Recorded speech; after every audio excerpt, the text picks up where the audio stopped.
Great. So I am Samantha Hunter. I'm the specialist in education here at Eastern State Penitentiary. I came to Philadelphia in 2013 for graduate school at Villanova University. I studied public history, and then I graduated in May 2015, found a tour guide opening here at Eastern State, applied, was lucky enough to be chosen, and then about 4 months later I got the job as the specialist in education and have been that ever since. So my primary responsibilities are developing and implementing student and family programming here at the prison. So Eastern State Penitentiary is the world's most historic prison. I like to call it a prison of firsts. Right. So this prison opened in 1829, and it was the first true penitentiary, a prison meant to inspire regret into the hearts of its inmates. So the overall purpose, other than inspiring regret, was to rehabilitate every person that came through the front gate area. And they did that through solitary confinement and hard work. This is really the spot for the genesis of solitary confinement. It evolves here over time through Eastern State's 142 years. So it goes from being what was going to solve crime to rehabilitate people to the primary form of punishment. So about 100 people escaped from Eastern State, but 99 were recaptured. There's only one person who still remains at large today, and his name is Leo Callahan. Okay. So he escaped in 1923 with 5 other individuals.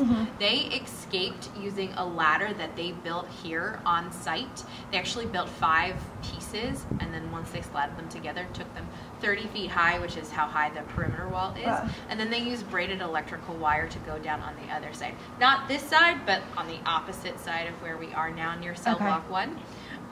And they never found Leo Callahan to this day. Al Capone is certainly our most infamous prisoner.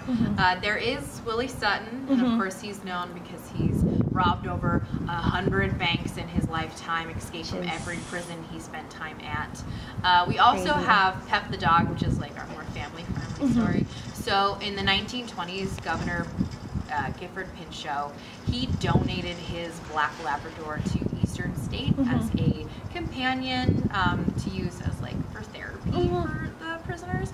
But they came up with this really elaborate backstory that was like, Governor Pinchot's dog, Pep, murdered his cat, and Pinchot sentenced him to life in prison at Eastern State. And he like served out his life there and went to Graterford and died while incarcerated. Aww. But no, he was just a companion. He did die while he was in prison, but the prisoners loved him so much that they actually made a plaque for him at Graterford once he passed. So Eastern State actually had one of the most well-equipped and advanced prison hospitals ever, and that's because of tuberculosis. So tuberculosis was an epidemic in Eastern State, accounting for nearly half of all deaths. In total, that's over 1,400 people. So about 630 died from tuberculosis alone, and that's not taking into consideration the people who died from tuberculosis like symptoms. So because of tuberculosis, the prison's landscape literally changes. And cell block 3, which was the hospital block, gets what I like to call a facelift, gets an addition put onto it for tuberculosis cells. They get hydrotherapy areas. Terror Behind the Walls actually predates Eastern State Penitentiary historic site. It started in 1991. The historic site opened in 1994, and it's actually our biggest fundraiser. It accounts for like 60% of our daytime budget, so it's a lot. Terror Behind the Walls is a #1 rated haunted house. It takes people throughout the whole historic site. There's almost no cell block that folks aren't going down, of the ones that we actually have open and safe for the public. And it's pretty interesting that the staff here who works for Terror, they're awesome. We have, first of all, Terror Behind the Walls is operated by Eastern State. There's like no outside company or outside source. And they hire about 300 people to work as actors, to be line staff, to be in the box office. It's a really big undertaking, but somehow they're able to do it seamlessly every year. Yeah, I've been here for 3 terror seasons. And honestly, this year has been my favorite so far. They updated an attraction. So every year they try to do something new. An attraction, there's 6 different ones. And now they do Blood Yard, which is so awesome. So if you get an opportunity, definitely check it out.